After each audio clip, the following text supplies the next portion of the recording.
मैंने यीशु को नहीं, यीशु ने मुझे चुना है। हम सब जानते हैं कि हम एक समय पाप में रहते थे, अंधकार में रहते थे, लेकिन उस अंधकार में भी परमेश्वर का प्रेम जो है ना वो हम तक पहुंचा और हमारे प्रभु यीशु पर विश्वास हमने किया। और आज हमारे उसी विश्वास के कारण जो हमने यीशु नाम से किया है ना, हम परमेश्वर के अनुग्रह से अब परमेश्वर की संतान है, हम परमेश्वर की प्रजा है। हम इस बात पर विश्वास करते हैं कि परमेश्वर ने हमें चुना है। हम इस बात पर विश्वास करते हैं कि परमेश्वर ने हमें अलग किया है। पर सच में मैं आपसे पूछना चाहता हूं, क्या आपको सच में मालूम है कि हमें चुनने का परमेश्वर का एक बहुत बड़ा मकसद है? परमेश्वर ने हमें वैसे नहीं चुना, हमें हमें चुने जाने का परमेश्वर का एक बहुत ही बड़ा मकसद है। क्या आप उस मकसद को जानते हैं कि परमेश्वर ने आपको क्यों चुना है? क्या आप उस मकसद को जानते हैं कि सच में आपके चुने जाने का परमेश्वर का वो मकसद क्या है? परमेश्वर आपके जीवन से क्या चाहते हैं? परमेश्वर ने आपको क्यों संसार के दूसरे लोगों से अलग कर अपनी संतान कहा है? क्या आप सच में जानते हैं कि परमेश्वर ने आपको क्यों बुलाया है? सच में मेरे और आपके चुने जाने का कारण जो है ना, कारण आज हम वचनों के द्वारा जानने की कोशिश करेंगे। आज जो हमने वचन देखा है यूहन्ना की पुस्तक 15:16 का, आइए हम एक बार फिर से हम धीरे धीरे कर इस वचन को एक आवाज में पढ़ें। आइए मिलकर पढ़ें। तुमने मुझे नहीं चुना परंतु मैंने तुम्हें चुना है और तुम्हें नियुक्त किया है ताकि तुम जाकर फल लाओ और तुम्हारा फल बना रहे, कि तुम मेरे नाम से जो कुछ पिता से मांगो वह तुम्हें दे। आमीन। इस वचन में प्रभु यीशु मसीह जो है ना वो कह रहे हैं कि तुमने मुझे नहीं चुना, मैंने तुम्हें चुना है। मैंने तुम्हें, यीशु मसीह कहते हैं, नियुक्त किया है ताकि तुम अपने जीवन में क्या लेकर आ सको? फल को लेकर आ सको। फल। परमेश्वर का हमें चुनने और नियुक्त करने का जो मकसद है ना वो ये है कि हम परमेश्वर के लोग जो हैं, जिन्हें परमेश्वर ने अपनी संतान कहा है, हम फल लेकर आ सके। फल। यहां पर फल लेकर आने का मतलब ये नहीं है कि हम कल को जाकर 1 दर्जन केले ले आए। परमेश्वर ने कहा है कि फल लेकर आओ, अगले हफ्ते हम सेब ले आए, ये मतलब नहीं है। सच में यूहन्ना 15:8 में भी परमेश्वर, हमारे प्रभु यीशु मसीह कहते हैं, मेरे पिता की महिमा इसी से होती है कि तुम बहुत सा क्या लेकर आओ? फल लाओ, तब ही तुम मेरे चेले ठहरोगे। आमीन। प्रभु यीशु मसीह की अपने लोगों के लिए इच्छा है कि उसकी प्रजा बहुत सा फल लाए, बहुत सा फल लाए, ताकि उसकी प्रजा के जीवन और उसकी प्रजा की आत्मा को देखने वाले लोग जिस समय वो उन विश्वासियों की तरफ को देखें, जिस समय वो मेरी और आपकी तरफ को देखें, तो वो जीवित हमारे परमेश्वर की महिमा कर सके। सच में ये हमारे परमेश्वर की हमारे लिए इच्छा है कि हम फल लेकर आए, कि हमारे उन आत्मा में लगे फलों के द्वारा परमेश्वर की महिमा हो सके।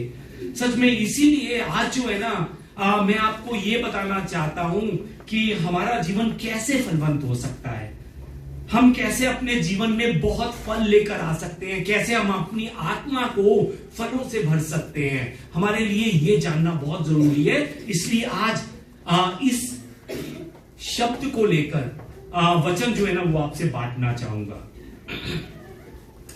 जिस समय फलों की बात आती है, फल, ये फल शब्द हमारे दिमाग में आता है तो सबसे पहला नाम जो है ना हमारे शब्द में, हमारे मन में आता है पेड़ का। पेड़।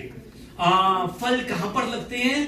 पेड़ पर लगते हैं। पेड़। और जिस समय हम पेड़ को देखते हैं तो जो है ना, तब इस पेड़ को देखकर हम ये बात जान सकते हैं कि ये जो पेड़ है ना, पेड़ पहले एक समय में ये बीज था। बीज, पहले ये बीज था और वो एक बीज जो है ना, जिस समय बोया गया जमीन में, तो वो बीज थोड़ा सा बढ़कर पौधा बन जाता है। पौधा। और वही पौधा धीरे धीरे बढ़कर जो है ना वो पेड़ बन जाता है। और पेड़ बनने के बाद उस पेड़ में फल उत्पन्न होते हैं। फल। मैं आपको ये इसलिए बताना चाहता हूं कि हमारा मसीह जीवन जो है ना वो भी इसी तरह से है, वो भी ऐसे ही बड़ा होता है। पहले हमारे मसीह जीवन में प्रभु का बीज मतलब परमेश्वर का वचन जो है ना वो बोया जाता है हमारे जीवन में, हमारे मन में, हमारी आत्मा में। और जब हमारे मन में परमेश्वर का वचन बोया जाता है फिर वो वचन हमारे अंदर कार्य करना शुरू करता है और धीरे धीरे हम जो है ना परमेश्वर के वचन में बढ़ने लग जाते हैं। हमारी जड़ें जो है ना वो मजबूत होने लग जाती हैं, हमारी डालियां जो है ना वो हरी भरी होनी शुरू हो जाती हैं, हमारी आत्मा में फूल खिलने शुरू हो जाते हैं। फूल खिलने का मतलब हमारी आत्मा आनंद से भरनी शुरू हो जाती है और उसके बाद फूल खिलने के बाद, आत्मा आनंद से भरने के बाद हमारा जीवन जो है ना वो फलवंत बनने लगता है। जो बात कर रहा हूं समझ पा रहे हैं? मैं आपको एक्चुअली ये बताना चाह रहा हूं कि एक पौधे में कभी भी फल उत्पन्न नहीं हो सकता। पौधा जो है ना वो कभी भी फल को उत्पन्न नहीं कर सकता। वो पौधा जब बड़ा होकर पेड़ बनेगा, मतलब कि जब वो मैच्योर बनेगा, तब जाकर उसके अंदर फल जो है ना वो उत्पन्न होगा, तब उसमें फल लगेगा। जब हम प्रभु यीशु पर, जब हमने विश्वास किया था प्रभु यीशु पर, तब हम विश्वास में बहुत छोटे थे, एक बालक की तरह थे। धीरे धीरे हमारे मसीह जीवन में बढ़ोतरी होनी शुरू हुई और उस समय हम जो है ना, जिस समय हमारे जीवन में बढ़ोतरी होती है ना वचनों के द्वारा, उस समय हम बहुत कुछ सीखते हैं। और जब हम वचनों से सीखते हैं, उस वचन को अपने मन में बसाते हुए, उस वचन के अनुसार जब हम आगे बढ़ते हैं ना, तब हमारी आत्मा फलने लगती है और तब हमारे जीवन में फल उत्पन्न होने लगता है। तब मैं आपको फिर से अगर बताऊं कि मैं आपको आज ये बताना चाहता हूं कि फल कब उत्पन्न होता है। कब? जब हम प्रभु यीशु पर विश्वास करते हैं उस समय फल उत्पन्न नहीं होता। फिर से बता रहा हूं आपको, जब हम विश्वास करते हैं उस समय फल उत्पन्न नहीं होता, लेकिन जब हम वचन पर चलते हैं और जब हम वचन पर चलते हुए बढ़ने लगते हैं, तब हमारे जीवन में फल उत्पन्न होता है। यानी कि फल को लाने के लिए परमेश्वर की इच्छा है कि हम फल को लेकर आए। यानी कि फल को लाने के लिए हमें जो है ना बढ़ना होगा, हमें पेड़ बनना होगा, पेड़। तब जाकर हमारी आत्मा में, हमारे जीवन में परमेश्वर जिन फलों को देखना चाहता है, तब वो फल हमारी आत्मा में लग सकेंगे। हालेलुया। फिर से आपको याद दिलाना चाहता हूं, पहली बात, एक पौधे में कभी भी फल नहीं लगता। फल लगने के लिए पौधे को पेड़ का रूप लेना पड़ता है, बड़ा होना पड़ता है, तब उसमें जाकर फल लगता है। इस पहली बात को याद रखिएगा कि जब हम पेड़ बनेंगे, जब सच में हम विश्वास में बड़े होंगे, तभी हम में, हमारी आत्मा में, हमारे जीवन में फल लगना शुरू होगा। हालेलुया। दूसरी बात जो मैं आपको बताना चाहता हूं वो ये है कि सिर्फ उस पेड़ में फल लगता है जो पेड़ मजबूत होता है। कमजोर पेड़ में कभी भी फल नहीं लग सकता। सिर्फ वो पेड़ मजबूत होता है जिस पेड़ की जड़ें जो है ना वो गहराइयों में होती है, सिर्फ वो पेड़ मजबूत होता है। फिर से आपको बताने लगा हूं, कमजोर पेड़ में कभी भी फल नहीं लगता, सिर्फ मजबूत पेड़ में फल लगता है। और कौन सा पेड़ मजबूत होता है? जिस पेड़ की जड़ें गहरी होती हैं, वो पेड़ मजबूत होता है। वो गहरी जड़ों वाला पेड़ बड़े से बड़े तूफानों में भी गिरता नहीं है, हिलता नहीं है, खड़ा रहता है। क्यों खड़ा रहता है मालूम है आपको? क्योंकि उस पेड़ की जड़ें जो है ना वो गहरी होती हैं और मजबूत होती हैं। हालेलुया। हमारे चंडीगढ़ में आपने सड़कों में ऐसे बहुत से पेड़ लगे हुए देखे होंगे। सच में सड़कों के साइड में पेड़ ही पेड़ लगे हुए हैं। देखने में ये पेड़ बहुत ही सुंदर लगते हैं। सच में पेड़ के जो है, ये है ना, जो पेड़ इतने इतने मोटे मोटे हट्टे कट्टे पेड़ हैं, जिसको कहते हैं कि हम कहते हैं कि बहुत ही मजबूत होंगे ये पेड़ जो हैं।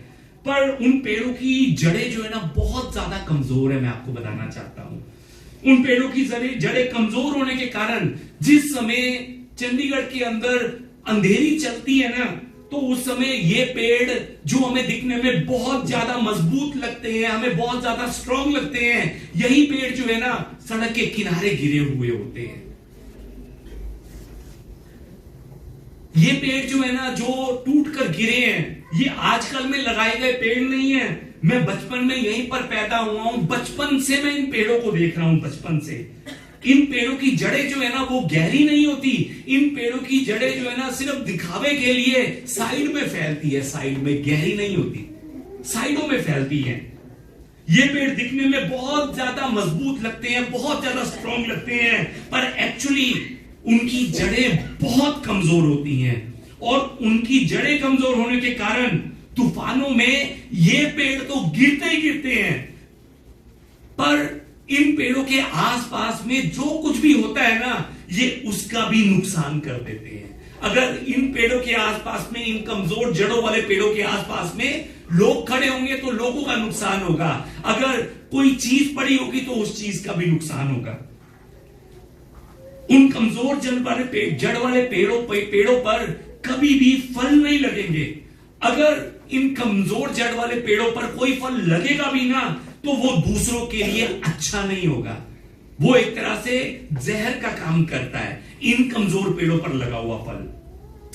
मैं आपको ये समझाना चाहता हूं कि अगर हमारे आत्मिक जीवन की जड़ें मजबूत होंगी ना, तभी हम फल को उत्पन्न कर सकते हैं। फल को लाने के लिए हमें अपनी आत्मिक जड़ों को क्या करना है? मजबूत करना है। अगर हमारी आत्मिक जड़ें मजबूत नहीं है तो फिर हम अलग अलग समस्याओं को आता देख, अलग अलग परेशानियों को आता देख हम गिर जाएंगे, हिल जाएंगे। या फिर गलत शिक्षा का जब हमें सामना करना पड़ेगा तो सच में हम उस समय भी गिर जाएंगे, अपने विश्वास से हम भटक जाएंगे। यदि हम चाहते हैं कि हम स्थिर रहें, तूफानों में मजबूती से खड़े रहें और एक अच्छा फल लेकर आए, तो हमें अपने आत्मिक जीवन की जड़ों को मजबूत करना होगा। मजबूत। हालेलुया। अब हम कैसे अपने आत्मिक जड़ों को मजबूत कर सकते हैं? कैसे अपने विश्वास को हम मजबूत कर सकते हैं?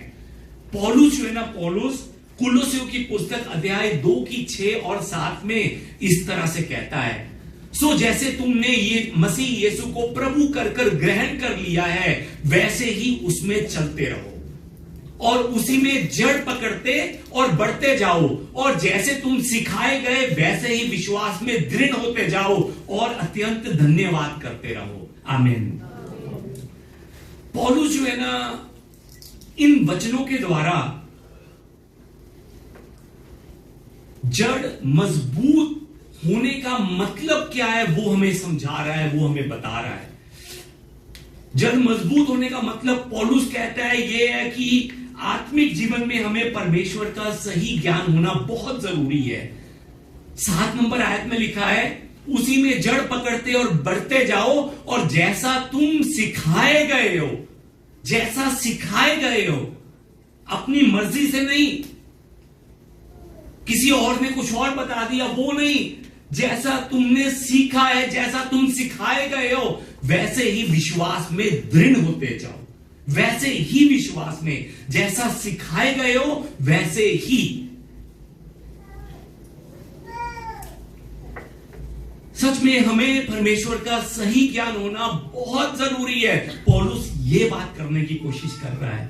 अब उस ज्ञान को पाने के लिए हमें जो है ना, परमेश्वर का धन्यवाद करना होगा। धन्यवाद भी सिर्फ धन्यवाद नहीं, अत्यंत धन्यवाद करना होगा। वचन में लिखा है हर बात में हमें धन्यवाद करना होगा। अगर आज हमें कोई ब्लेसिंग मिली है तो परमेश्वर आपका धन्यवाद। अगर हमसे कोई ब्लेसिंग खो गई है तब भी धन्यवाद करना होगा। अगर हमें रास्ते में चलते हुए 500 का नोट मिल गया है तब भी धन्यवाद करना होगा। अगर हमारी जेब में पड़ा हुआ नोट खो गया है तब भी धन्यवाद करना होगा। अगर आज हमारी सास, हमारी बहू हमसे झगड़ा करती है तब भी हमें धन्यवाद करना होगा। अगर वो हमसे प्यार करती है तब भी हमें धन्यवाद करना होगा। हालेलुया। सच में जब हम अत्यंत धन्यवाद करेंगे ना, तब हमारी विश्वास की जड़ें मजबूत होंगी। अत्यंत धन्यवाद कर कर, कंप्लेंट कर कर नहीं, धन्यवाद कर कर। और उसके साथ साथ विश्वास की जड़ों को मजबूत करने के लिए हमें हर दिन परमेश्वर के वचन को पकड़ना होगा। हर दिन, हर रोज परमेश्वर के वचन को पकड़ना होगा, और उस वचन को जो हमने पढ़ा है, जो हमने वचन को पकड़ा है, उस वचन को मेडिटेट करते हुए अपने जीवन में लागू करना होगा। और उसके साथ साथ हमारे विश्वास में जो हमारे सीनियर है ना, सीनियर का मतलब ये नहीं है कि आजकल के जो अपोस्टल्स घूम रहे हैं बनकर, आजकल के जो प्रॉफिट बने हुए हैं उनकी बात नहीं कर रहा। जो सच में हमारे विश्वास में बड़े हैं, उन विश्वासियों के द्वारा बहुत सी पुस्तकें लिखी गई हैं।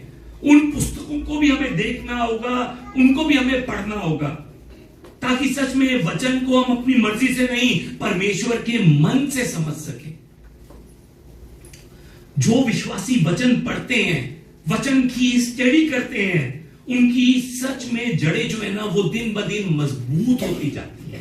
और वही लोग मुश्किलों को आता देखकर डगमगाते नहीं है। उन्हें मालूम होता है कि मुश्किल आ रही है, ये मुश्किल नहीं है, ये मुश्किल मेरे लिए बहुत बड़ी गवाही बनकर आ रही है। उन्हें इस बारे में मालूम होता है।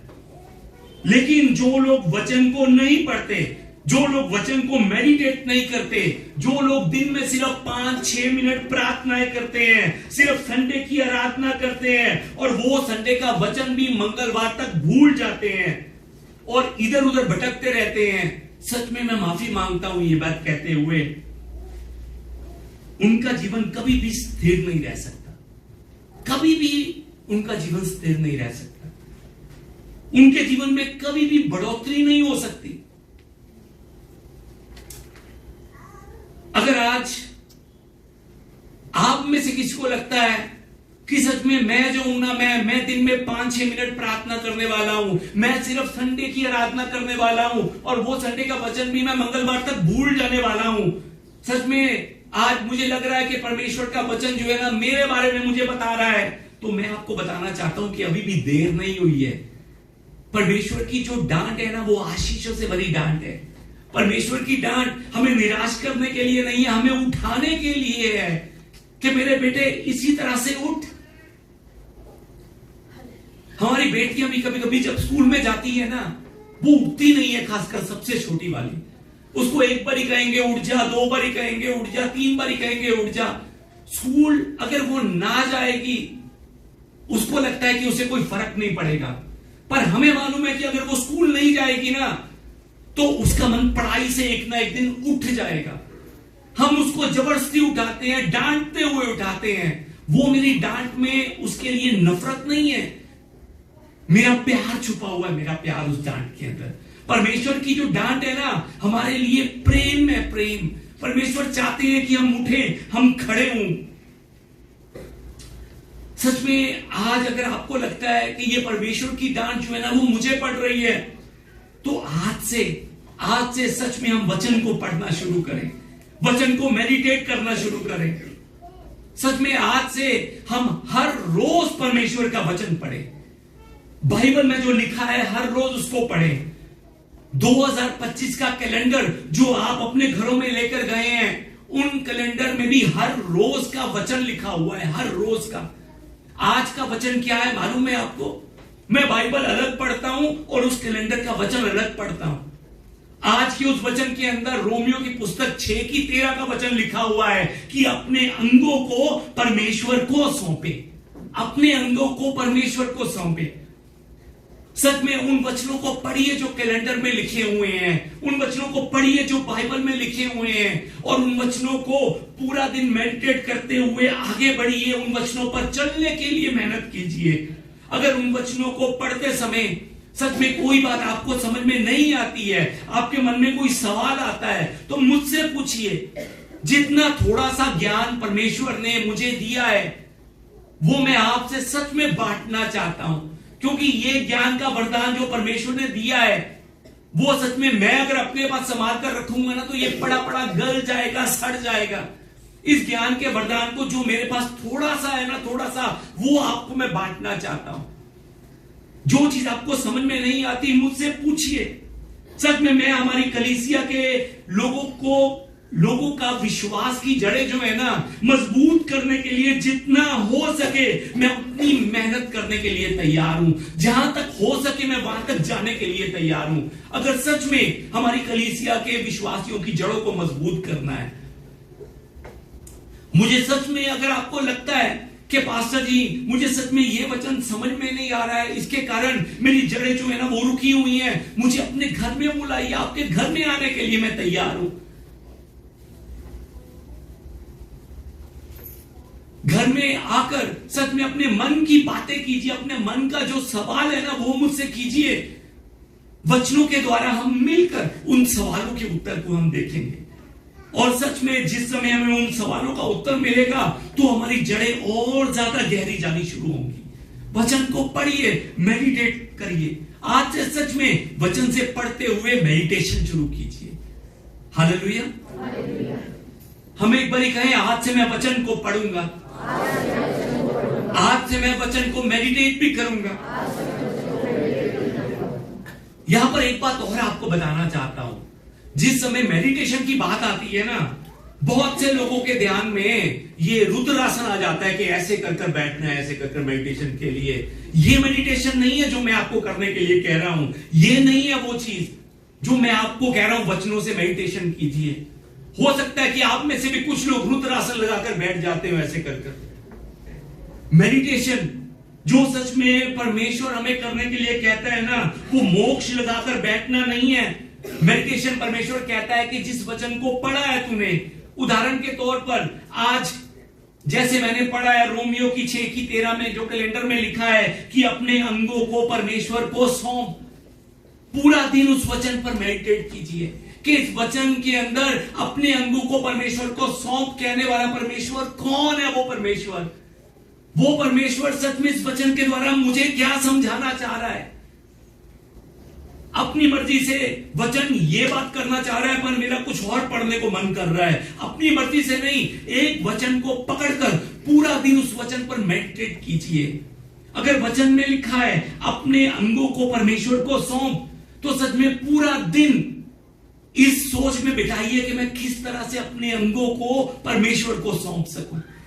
अगर आज वचन में हमने सुना है कि अपने जीवन में फल लाओ, तो लोगों से मिलते समय, लोगों से बातचीत करते समय, हर काम करते समय ये बात अपने मन में रखिए, दिमाग में रखिए कि किस तरह से मैं अपने जीवन में फल लेकर आऊं।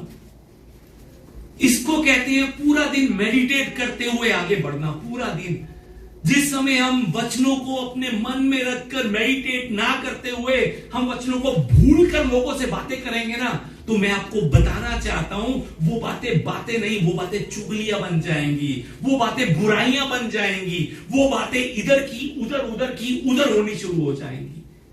हालेलुया। हमेशा वचन को अपने मन में बसाकर आगे बढ़िए, वचन को रखकर हर एक बात कीजिए, वचन को अपने मन में रखते हुए मेडिटेट करते हुए लोगों से मिलिए। जब आप ऐसा करेंगे ना, तब आपकी आत्मा की जो जड़ें है ना, आत्मिक जीवन की जड़ें तब मजबूत होनी शुरू होंगी और तब आप में फल लगना शुरू होगा। हालेलुया। अभी तक आपको मैंने 2 बातें बताई हैं। पहली बात, पौधे में कभी फल नहीं लगता, जब हम पेड़ बढ़ेंगे तभी हमारे जीवन में फल लगेगा। और दूसरी बात मैंने आपको बताई है कि हमें विश्वास की जड़ों को मजबूत करना है। जब हमारी विश्वास की जड़ें मजबूत होंगी तभी हमारे जीवन के पेड़ में, हमारी आत्मा में फल लगेगा। हालेलुया। जो बात कर रहा हूं समझ पा रहे हैं? तीसरी बात जो मैं आपसे करना चाहता हूं वो ये है कि सिर्फ उसी डाली में फल उत्पन्न होता है जो डाली पेड़ के साथ जुड़ी होती है, सिर्फ उसी में फल उत्पन्न होता है। अगर एक डाली को काटकर पेड़ से हम अलग कर दें तो आप बताइए क्या उस डाली में फल उत्पन्न हो सकता है? एक पेड़ है, उसकी डाली जहां पर फल लगना था, मैंने उस डाली को काट दिया है, तोड़ दिया है। इस कटी हुई डाली में कभी भी फल नहीं लगेगा। हम सब जानते हैं कि वो डाली जो पेड़ से अलग हो चुकी है, उस डाली में कभी भी फल नहीं लग सकता, कभी भी। यूहन्ना की पुस्तक 14:4 और 5 में प्रभु यीशु मसीह कहते हैं, आइए हम 4 नंबर आयत को मिलकर पढ़ें। तुम मुझ में बने रहो और मैं तुम में, जैसा डाली यदि दाखलता में बनी ना रहे तो अपने आप से नहीं फल सकती, वैसे ही तुम भी यदि मुझ में बने ना रहो तो नहीं फल सकते। आमीन। यीशु मसीह कहते हैं कि तुम मुझ में बने रहो और मैं तुम में। यदि तुम मुझ में नहीं बनोगे, यदि तुम यीशु में नहीं बनोगे, तो तुम जो है ना खुद से फल को नहीं ला सकते। हमें फल लाने के लिए यीशु मसीह में बनना बहुत जरूरी है। 5 नंबर आयत में यीशु मसीह आगे लिखते हैं, आइए मिलकर पढ़ें। मैं दाखलता हूं, तुम डालियां हो, और जो मुझ में बना रहता है और मैं उसमें, वह बहुत फल फलता है, क्योंकि मुझसे अलग होकर तुम कुछ भी नहीं कर सकते। आमीन। सच में एक बार नहीं, 2 बार एक ही बात को रिपीट कर कर यीशु मसीह कह रहे हैं। जिस समय एक ही बात 2 बार रिपीट होती है, क्या मतलब हुआ उसका? कि ये बहुत ही जरूरी बात है। परमेश्वर चाहते हैं कि हम फल लेकर आए, पर वो फल कैसे ला सकते हैं? यीशु मसीह के साथ रहकर, यीशु मसीह के साथ जुड़कर, यीशु से अलग होकर हम कुछ भी नहीं कर सकते। यीशु मसीह कहते हैं कि यदि तुम चाहते हो कि तुम्हारा जीवन फलवंत हो, तो तुम्हारे लिए यह बहुत जरूरी है कि तुम यीशु में बने रहो। यह बहुत जरूरी है कि मैं और आप यीशु में बने रहे। यीशु में बने रहने का मतलब क्या है? कि जो कुछ भी तुम करो, यीशु के साथ रहकर यीशु की तरह करो। जो कुछ भी आप करो, यीशु के साथ रहकर यीशु की तरह करो। जिससे भी आप मिलो, यीशु के साथ रहकर यीशु की तरह मिलो। जिससे भी आप बात करो, यीशु के साथ रहकर यीशु की तरह करो। इस साल 2025 में हमारी कलीसिया के लिए परमेश्वर का वचन क्या है, याद है आपको? यीशु के साथ यीशु की तरह, यीशु के साथ यीशु की तरह। सच में इस साल जो कुछ भी करें, हम इस मन से करें कि परमेश्वर आपको देख रहा है। इस मन से हर एक काम कीजिए, बातें भी इस मन से कीजिए, सोचिए भी इस मन से कि परमेश्वर मुझे देख रहा है। चाहे हम कलीसिया में हो, चाहे हम घर में हो, हमने इस बात को ध्यान रखना है कि प्रभु यीशु मुझे देख रहा है। बहुत बार जब हम कलीसिया में लोगों से मिलते हैं, तब हम खुद को अच्छा बनकर दिखाने की कोशिश करते हैं। कलीसिया के अंदर हम सब जो है ना, मैं भी, आप भी, हम सब यीशु के साथ यीशु की तरह बनकर दिखाने की कोशिश करते हैं। लेकिन जब हम चर्च से निकलकर घर में जाते हैं, उस समय क्या हमारा स्वभाव यीशु की तरह होता है? सच में इस बात का सवाल हमें अपने आप से करना है। कलीसिया में सब सच में हम हाथ उठाते हैं, हम तालियां बजाते हैं, हालेलुया यीशु के साथ यीशु की तरह, हालेलुया यीशु के साथ यीशु की तरह। पर जब घर में जाते हैं, उस समय कहीं पर हम बदल तो नहीं जाते। वचन में लिखा है कि जो मुझ में बना रहता है वह बहुत फल लाता है। याद रखिए, फल कौन लेकर आता है? जो यीशु में बना रहता है। वचन में यह नहीं लिखा कि जो कलीसिया के अंदर यीशु में बना रहता है, यह नहीं लिखा। जो यीशु में बना रहता है, चाहे आप कलीसिया में हैं, चाहे आप घर में हैं, चाहे आप काम में हैं, चाहे आप मार्केट में हैं, जो यीशु में बना रहता है वह बहुत फल लाता है। यानी कि फलवंत होने के लिए हमारे लिए क्या करना जरूरी है? यीशु में बना रहना जरूरी है। हालेलुया। अब यीशु में बने रहने का मतलब क्या है? यीशु में बने रहने का मतलब है कि जीवन के हर एक पल में पहला स्थान यीशु को देना। यीशु में बने रहने का मतलब है कि मेरा हर एक काम जो मैं कर रहा हूं, मेरी हर एक बातें में जो मैं बोल रहा हूं, मेरा प्रभु यीशु मुझे देख रहा है, मुझे सुन रहा है। इस बात को याद रखना। सच में जो हम बोलते हैं, ये याद रखकर बोलते हैं कि मेरा यीशु मुझे देख रहा है। जो हम करते हैं वो याद रखकर करते हैं कि मेरा यीशु मुझे देख रहा है। सच में जब हम ऐसा करते हुए आगे बढ़ेंगे ना, तब हमारा जीवन फलवंत होना शुरू होगा, तब हमारे जीवन में, हमारी आत्मा में फल लगेगा। आइए एक बारी मेरे पीछे कहें, यीशु में बने रहो। एक बारी अपने आप से कहें, यीशु में बने रहें। सिर्फ कलीसिया में नहीं, घर में जाकर भी यीशु के साथ चल, यीशु की तरह चल, यीशु के साथ चल, यीशु की तरह चल। आमीन। सच में हमने इस साल यीशु में बनना है, तब हमारे जीवन में फल लगेंगे, फल। हालेलुया। आज सच में समय कम होने के कारण आज जो है 3 बातें बताई हैं, एक बात और बताकर अगले हफ्ते इसी वचन को आगे बढ़ाता हुआ चलूंगा। आज अंत में चौथी बात जो आपसे करना चाहता हूं, जो आपको समझाना चाहता हूं, वो ये है कि फलवंत बनने के लिए हमें फलों को बांटना बहुत जरूरी है। अगर हम फलों को बांटेंगे नहीं तो वो फल जो है ना, पड़े पड़े गल जाएंगे, पड़े पड़े। सोचिए कि एक पेड़ में बहुत फल लगे हैं, बहुत ज्यादा फल लगे हैं एक पेड़ में।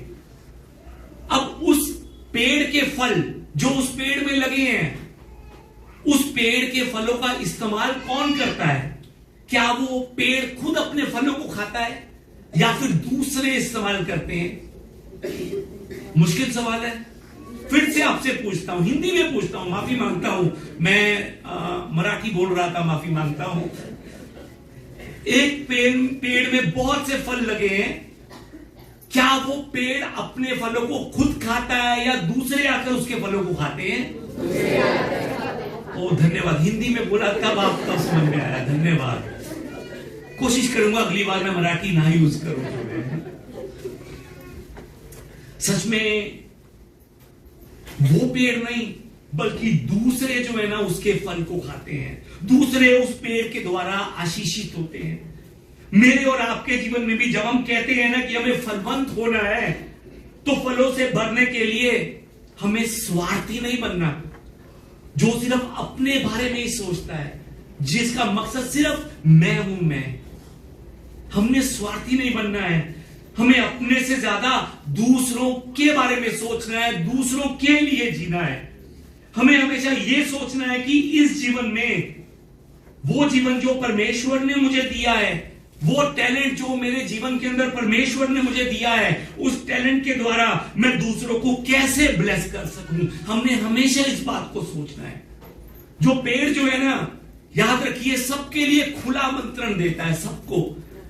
पेड़ ये नहीं कहता कि चिड़िया अपनी घोंसला यहां पर नहीं बनाएंगे, मेरी अभी तैयारी नहीं है। पेड़ ये नहीं कहता कि फल जो है ना, फल अभी नहीं, मैं नहीं तुम्हें तोड़ने दूंगा, ये फल मैंने किसी और के लिए रखा हुआ है।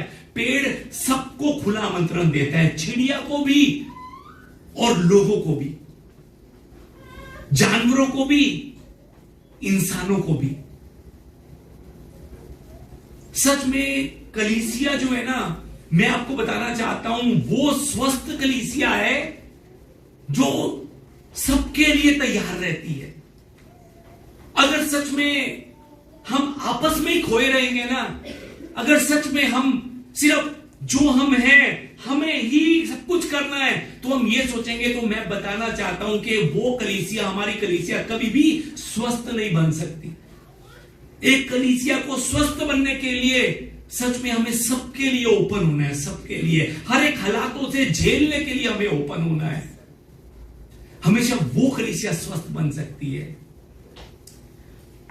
सच में मेरे कहने का एक और मतलब यह है कि जो टैलेंट परमेश्वर ने आपको दिया है, सच में उस टैलेंट को हमने परमेश्वर के लिए, परमेश्वर के राज्य के लिए बढ़ाना है, उस टैलेंट को, ताकि उस टैलेंट के द्वारा, हमारे द्वारा, जो परमेश्वर ने मुझे दिया है उसके द्वारा परमेश्वर का नाम और ऊंचा उठाया जा सके। सच में जिसे लगता है ना, जिसे लगता है कि परमेश्वर ने मुझे कुछ पढ़ाने का टैलेंट दिया है, तो सच में वो हमारे भाई बहन उस टैलेंट को हमारे बच्चों में इस्तेमाल कीजिए। जिसे लगता है ना कि परमेश्वर ने मुझे सिलाई का टैलेंट दिया है, तो वो परमेश्वर के राज्य को बढ़ाने के लिए उस सिलाई के टैलेंट को कलीसिया में इस्तेमाल करना शुरू कीजिए, ताकि उनके टैलेंट के द्वारा परमेश्वर का राज्य और बड़ा हो सके, उनके टैलेंट के द्वारा परमेश्वर के राज्य के लोग और सीख सके और वो खुद भी बढ़ोतरी कर सके। जिन्हें लगता है ना कि मेरे पास बाल काटने का टैलेंट है, वो परमेश्वर के राज्य के लिए हफ्ते में एक बार नहीं तो 2 हफ्ते में एक बार समय निकालकर एक दिन परमेश्वर के राज्य की सेवा करें, परमेश्वर के लोगों की सेवा करें, ताकि जो टैलेंट परमेश्वर ने मुझे दिया है, हमें दिया है, उसके द्वारा परमेश्वर और महिमा प्राप्त कर सके। जो फल हमारे पेड़ में लगे हैं, उन फलों को दूसरों में बांटना है हमने। ये आपको मैं बताना चाह रहा हूं। सच में अगर आपको लगता है ना कि परमेश्वर ने मुझे ये टैलेंट दिया है, वो आकर सच में मुझे आकर बताए, अपने ग्रुप के लीडर्स को बताए, सच में आकर बताए कि ये टैलेंट है, और सच में हम मिलकर सच में उस टैलेंट को परमेश्वर के राज्य के लिए बढ़ाएंगे। आप बताइए कि आप परमेश्वर के राज्य के लिए क्या कर सकते हैं, परमेश्वर के लोगों के लिए क्या कर सकते हैं। उस टैलेंट को हम मिलकर बढ़ाएंगे, ताकि हमारा मिलना परमेश्वर के राज्य की बढ़ोतरी के लिए हो सके। सच में अगर लगता है कि आप में से किसी को आने वाले समय में कुछ बच्चों को सैटरडे विजन स्कूल में पढ़ाना है, तो बताइए कि आप क्या पढ़ा सकते हैं। हम हमारे बच्चों का भविष्य मिलकर बढ़ाएंगे। अगर आपको लगता है कि शनिवार को नहीं, मैं बिजी होता हूं बहुत ज्यादा, सोमवार से लेकर शुक्रवार के बीच में कौन से दिन में आप क्या कर सकते हैं, जो टैलेंट परमेश्वर ने आपको दिया है बताइए। हम उस टैलेंट को लेकर मिलकर परमेश्वर का राज्य बढ़ाएंगे।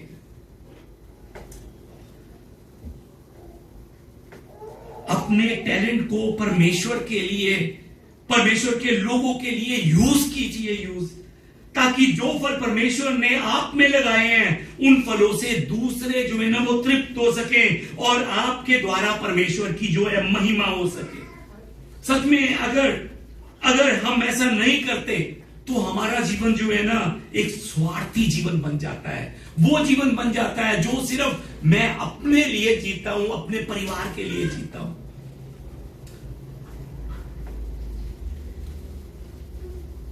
आज सच में ये जो बात करने के लिए जा रहा हूं, इस बात को करने के लिए बहुत बार सोचा।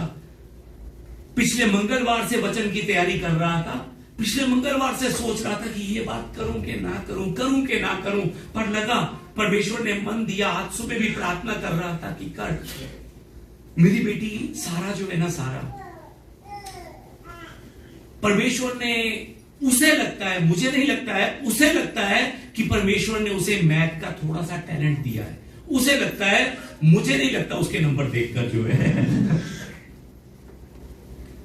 परमेश्वर के अनुग्रह से वो जो है ना छोटी सी उम्र के अंदर अपने उस टैलेंट को, जो उसे लग रहा है कि परमेश्वर ने मेरे अंदर दिया है, ये फल मुझ में दिया है, अपने उस छोटे से टैलेंट को परमेश्वर के राज्य के लिए, परमेश्वर के लोगों के लिए लगा रही है।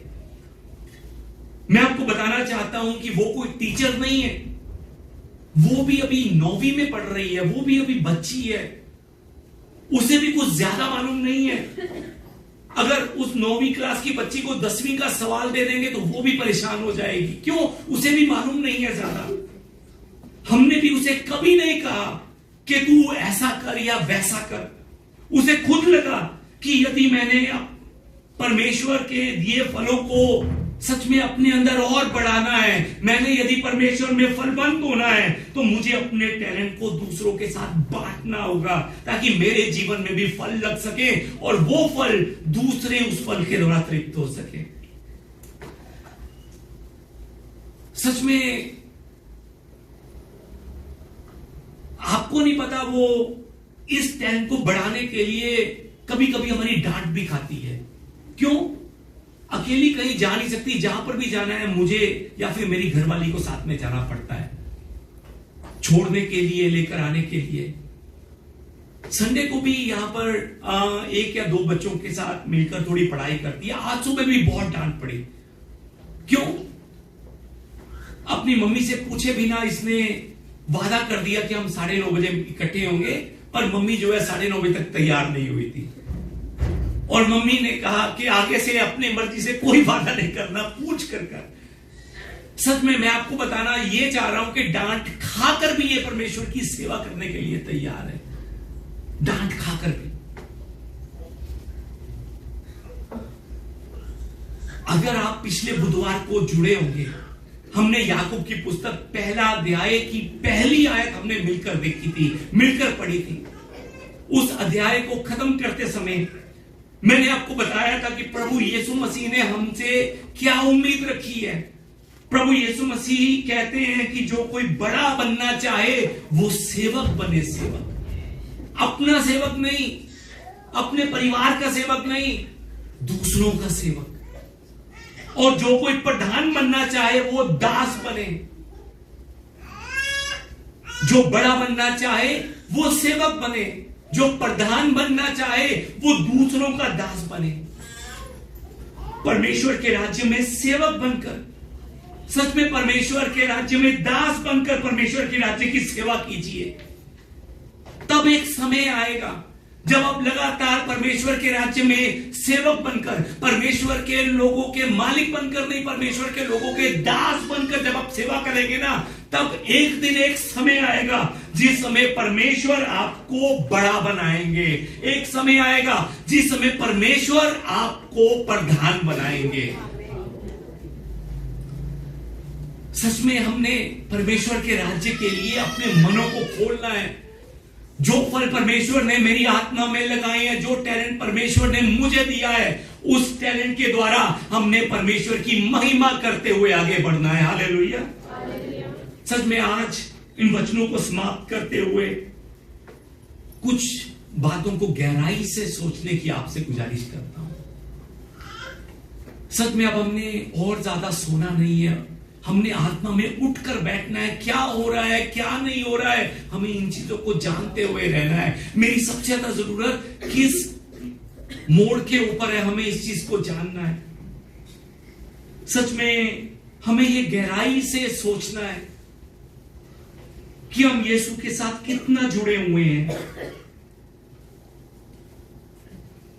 क्योंकि अगर हम इस चीज के बारे में नहीं सोचेंगे तो सच में हमारी आत्मा में फल नहीं लग पाएगा।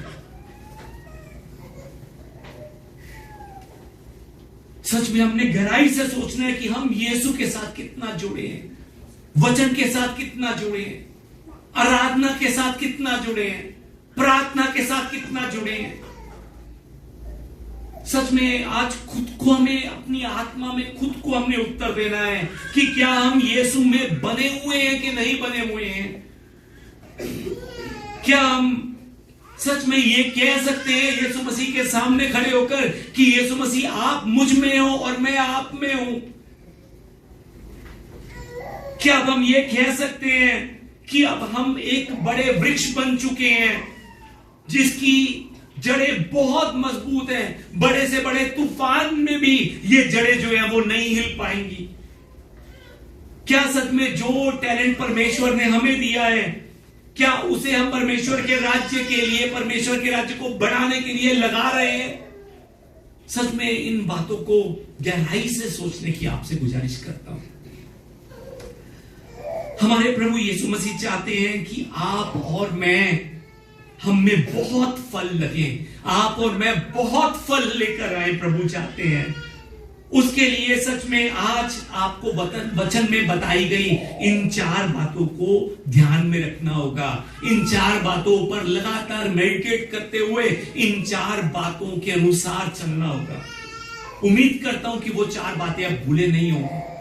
पहली बात, अगर कोई भूल गया है आप में से तो उनको याद दिलाने लगा हूं कि अब हमें विश्वास में बढ़ना होगा।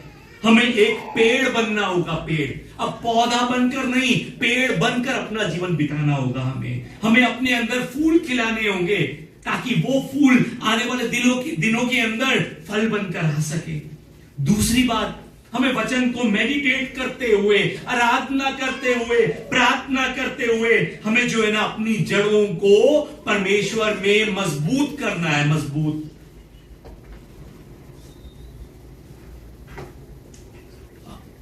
बैटरी खत्म होने वाली है।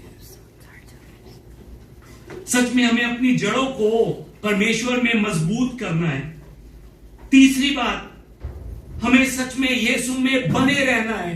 मतलब क्या है कि यीशु के साथ, यीशु की तरह हमने चलना है। यीशु के साथ, यीशु की तरह। और जो टैलेंट परमेश्वर ने हमें दिया है, सच में उस टैलेंट के द्वारा हमें परमेश्वर के राज्य को और बढ़ाना है। और ये 4 बातें याद रखिए। इन 4 बातों को याद रखकर आगे बढ़िए, तो हम हमारे आत्मा में, हमारे जीवन में फलों को लगता हुआ देखेंगे। हालेलुया। इन्हीं वचनों को अगले हफ्ते और आगे बढ़ाते हुए चलेंगे। पर आज इस समय सच में हमारा एक प्रार्थना करने का सच में एक समय है। ये इस समय हम सच में परमेश्वर से प्रार्थना करेंगे मिलकर कि प्रभु सच में तू मेरा शरण स्थान है, प्रभु तू मेरा दृढ़गढ़ है, प्रभु संकट के समय तू मेरा दोस्त है, प्रभु तू मेरा प्रभु है।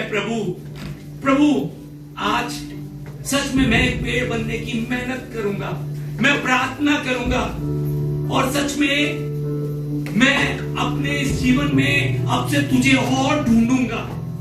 और सच में जो टैलेंट तूने मुझे दिया है ना, उस टैलेंट के द्वारा मैं अब दूसरों की सेवा करूंगा। ये वादा इस गीत के द्वारा प्रार्थना करते हुए परमेश्वर के साथ करने वाले परमेश्वर के सभी प्यारे बनने की आपसे गुजारिश करता हूं। आइए मिलकर हम इस गीत को गाते हुए प्रार्थना करें कि प्रभु यीशु तू मेरा शरण स्थान है, तू मेरा गढ़ है। प्रभु मेरा शरण स्थान, तू मेरा गढ़ है, संकट में मेरा दोस्त, मेरा प्रभु। आइए मिलकर हम सब ये गीत गाएं। तू मेरा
परमेश्वर से पास चले और याद रखिए कि वो हमारा परमेश्वर हमारा चरवाहा है।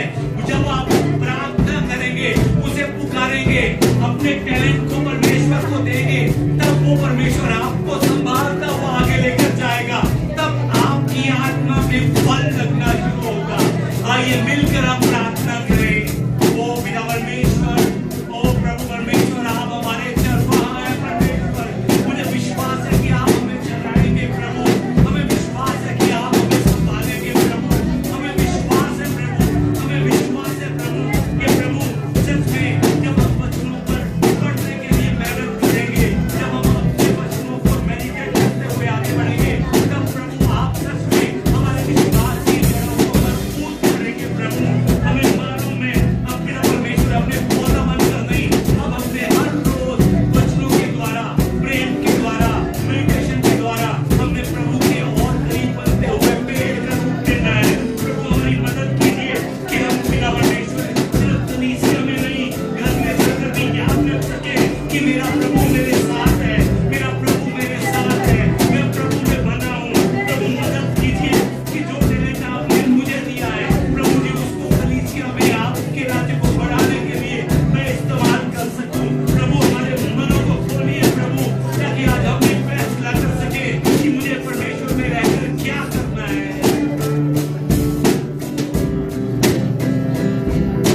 तू मेरा चरवाहा,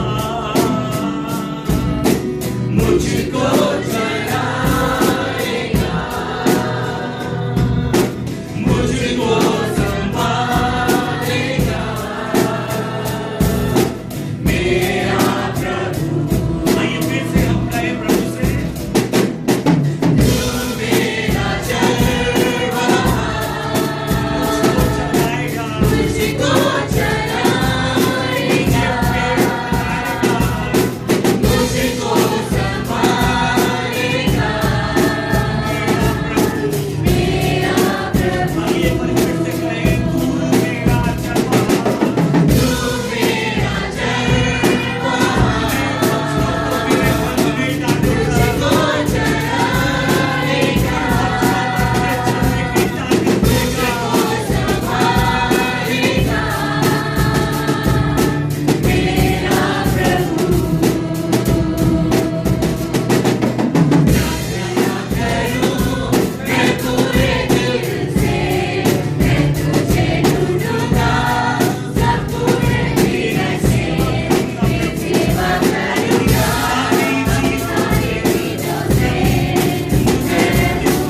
प्रभु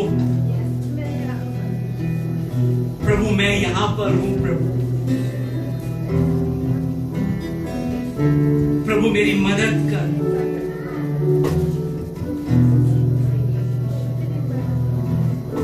प्रभु जी मेरी मदद कर कि अब मैं और उलझा हुआ ना रह सकूं। मेरी मदद कर कि अब मैं और ज्यादा सोया हुआ ना रह सकूं। जो सच में मुझे आपके लिए करते हुए आगे बढ़ना है उनको मैं करते हुए आगे बढ़ सकूं। प्रभु अब मैं और पौधा बनकर नहीं, प्रभु जी अब मैं सच में पौधे से बढ़ सकूं।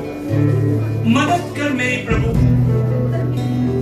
ताकि प्रभु मुझ में भी हरे हरे पत्ते रख सके, मुझ में भी फूल खिल सके और मुझ में भी प्रभु वो फल लग सके जो आप चाहते हैं कि मेरे जीवन में लगे।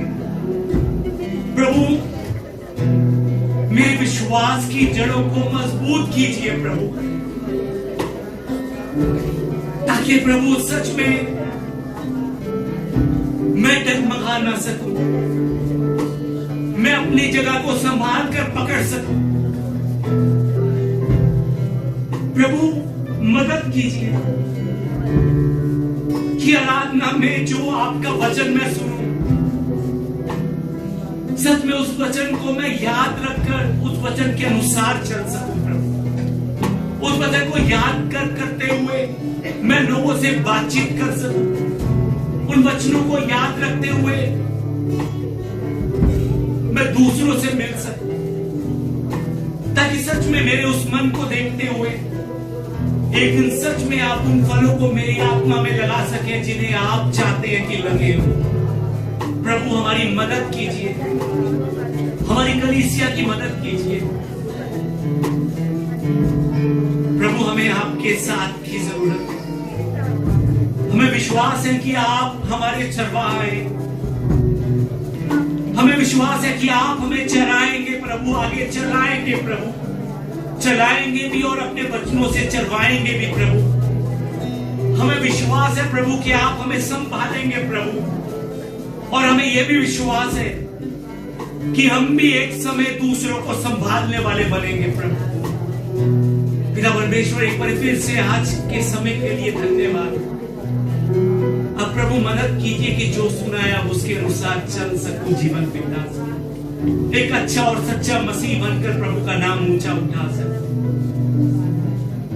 प्रभु जी आज भी इस जगह पर इकट्ठी हुई अपने प्रजा को आशीर्वाद दीजिए कि आज वचन में बताया गया एक भी शब्द मैं और ये भूल ना सके, मैं और ये आपके वचन से निकले हर एक शब्द को याद कर सके, उन्हें अपने मन में बसाकर आगे बढ़ सके।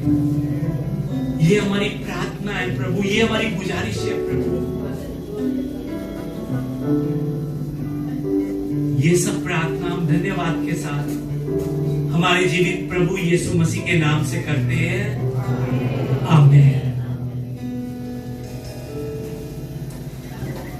आइए इस समय हम अपनी अपनी जगह से उठकर खड़े होकर हमारे प्रभु यीशु के द्वारा सिखाई गई प्रार्थना कर आज की सभा को समाप्त करें। आइए मिलकर प्रार्थना करें। हे हमारे पिता, आप जो स्वर्ग में हैं, आपका नाम पवित्र माना जाए, आपका राज्य आए, आपकी इच्छा जैसे स्वर्ग में पूरी होती है वैसे पृथ्वी पर भी हो। हमारे दिन भर की रोटी आज हमें दीजिए, और जिस प्रकार हमने अपने अपराधियों को क्षमा किया है वैसे ही आप भी हमारे अपराधों को क्षमा कीजिए।